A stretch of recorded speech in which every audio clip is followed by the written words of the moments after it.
নমস্কার বন্ধুরা, তিয়াশাস রেসিপিতে সকলকে স্বাগত জানাই। আজ আমি আপনাদের সামনে একটা দুর্দান্ত স্বাদের নিরামিষ পটলের রেসিপি নিয়ে এসেছি, যেটা গরম গরম ভাত, রুটি, পরোটা সব কিছুর সঙ্গেই খেতে পারবেন। খুবই একটা সাধারণ রেসিপি। ঘরে থাকা কয়েকটা সাধারণ উপকরণ দিয়ে রেসিপিটা তৈরি করে একেবারে অসাধারণ করা হয়েছে। ভিডিওটা স্কিপ না করে দেখতে থাকুন। আশা করছি রেসিপিটা আপনাদের ভালো লাগবে। এখানে আমি 250 গ্রাম মতো পটল নিয়েছি, আর এরকম মাঝারি সাইজের পটল আমি নিয়েছি। এবার আমি এই পটলগুলোকে একটু কেটে নেব। প্রথমে পটলের দুমুখ কেটে বাদ দিয়ে এবার এই পটলের খোসাগুলো ছাড়িয়ে নিচ্ছি। এইভাবে খোসাগুলো ছাড়িয়ে নিচ্ছি। মাঝে মাঝে পটলের খোসাগুলো একটু রেখে রেখে পটলের খোসাটাকে এভাবে বাদ দিয়ে নিতে হবে।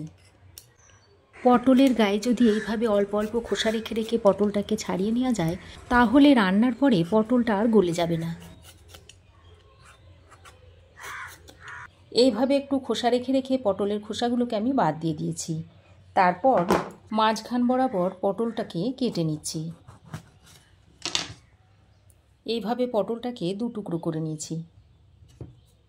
বাকি পটলগুলোকে আমি ওই একইভাবে কেটে নেব।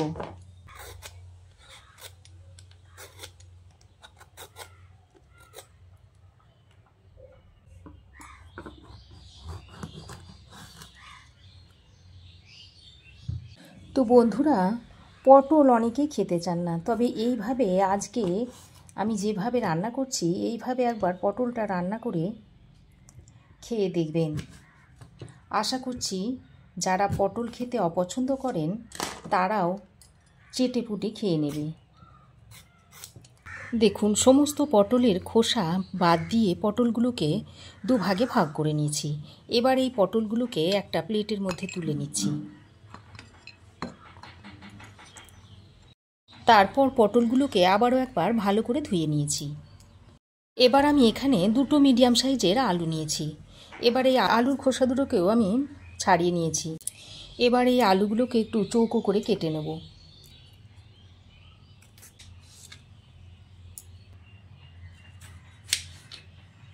দেখুন, আলুগুলোকে এরকম চৌকো করে কেটে নিয়েছি। এবার এই আলুগুলোকে তুলে এই জলের মধ্যে ডুবিয়ে দিচ্ছি।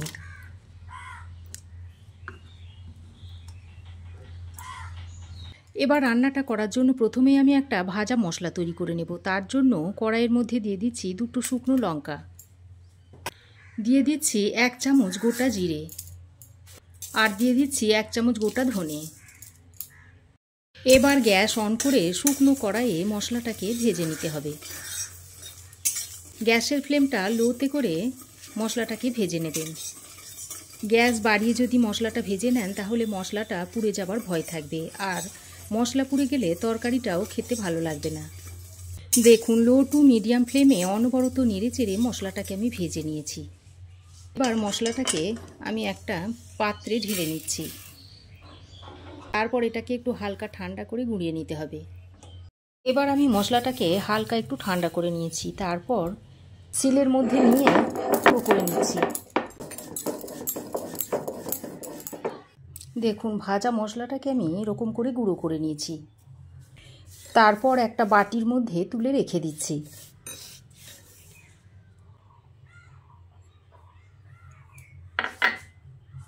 এবার আমি এখানে 1.5 ইঞ্চ মতো আদা আর একটা কাঁচা লঙ্কা বেটে নিচ্ছি। একসঙ্গে করে বেটে নিচ্ছি। তবে আপনারা যে যেমন ঝাল খেতে পছন্দ করেন সেই অনুযায়ী ঝালটা দিয়ে নেবেন। আমি এখানে একটা কাঁচা লঙ্কা দিয়েছি।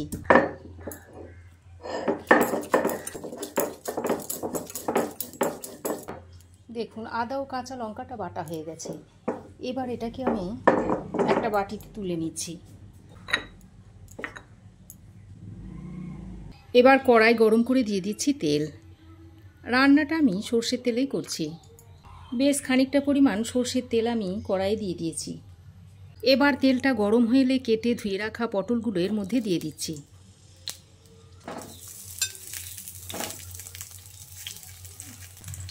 সঙ্গে অল্প একটু নুন দিয়ে দিচ্ছি।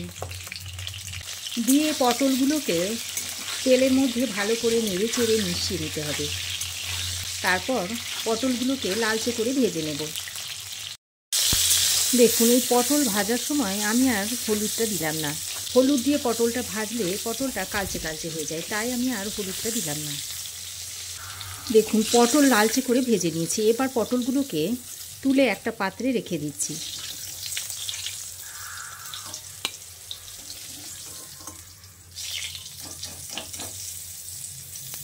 পটল ভেজে তুলে নেওয়ার পর ওই তেলে এবার আমি আলুগুলোকে ভেজে নিচ্ছি।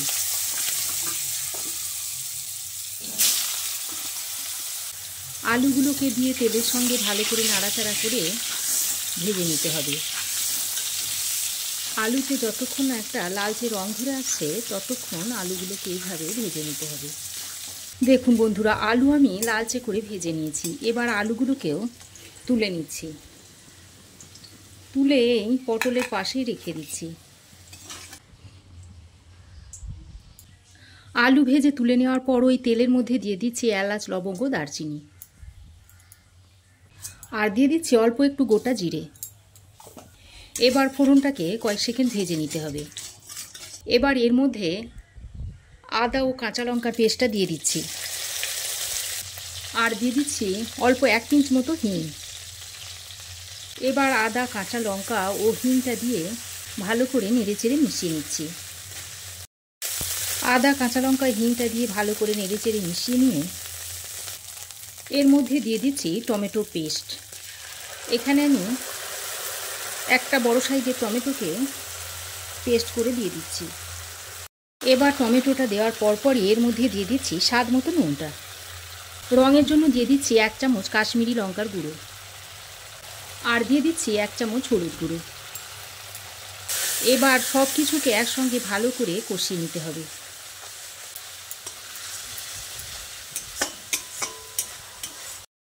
দেখুন বন্ধুরা, মশলা খুব ভালো করে কষিয়ে নেওয়ার পর এবার এর মধ্যে ভেজে রাখা আলু আর পটলগুলো দিয়ে দিচ্ছি।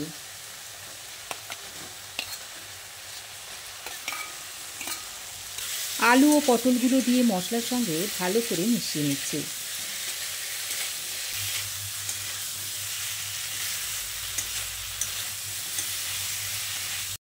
আলু ও পটলটা মশলার সঙ্গে ভালো করে মেশানো হয়ে গেলে দিয়ে দিচ্ছি পরিমাণ মতো জল। জলটা দিয়ে আলু ও পটলটাকে ভালো করে মিশিয়ে নিচ্ছি।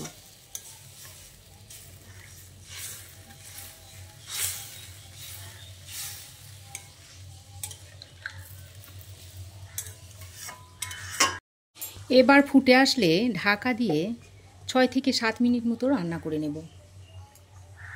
দেখুন, 6-7 মিনিট পর ঢাকাটা আমি খুলে নিয়েছি। তারপর একবার ভালো করে নেড়েচেড়ে নিচ্ছি। আর দেখুন, আলু পটল সুন্দরভাবে সেদ্ধ হয়ে গেছে। এবার আমি অল্প একটু চিনি দিয়ে দিচ্ছি। স্বাদের ব্যালেন্স করার জন্য চিনিটা আমি দিয়ে দিলাম। এখন যে ভাজা মশলাটা তৈরি করে রেখেছিলাম তার মধ্যে থেকে 1 চামচ নিয়ে এর মধ্যে দিয়ে দিচ্ছি। চিনি আর ভাজা মশলাটা দিয়ে পটল আলুর সঙ্গে ভালো করে নেড়েচেড়ে মিশিয়ে নিচ্ছি।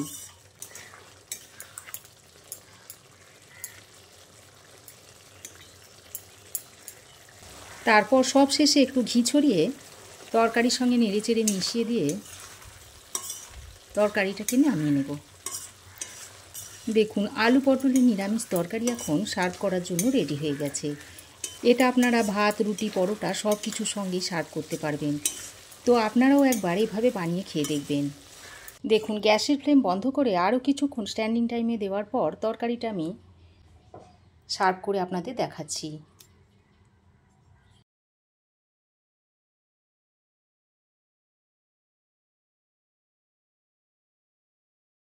তো বন্ধুরা, আমার এই আজকের নিরামিষ আলু পটলের রেসিপি আপনাদের কেমন লাগলো অবশ্যই কমেন্ট করে জানাবেন।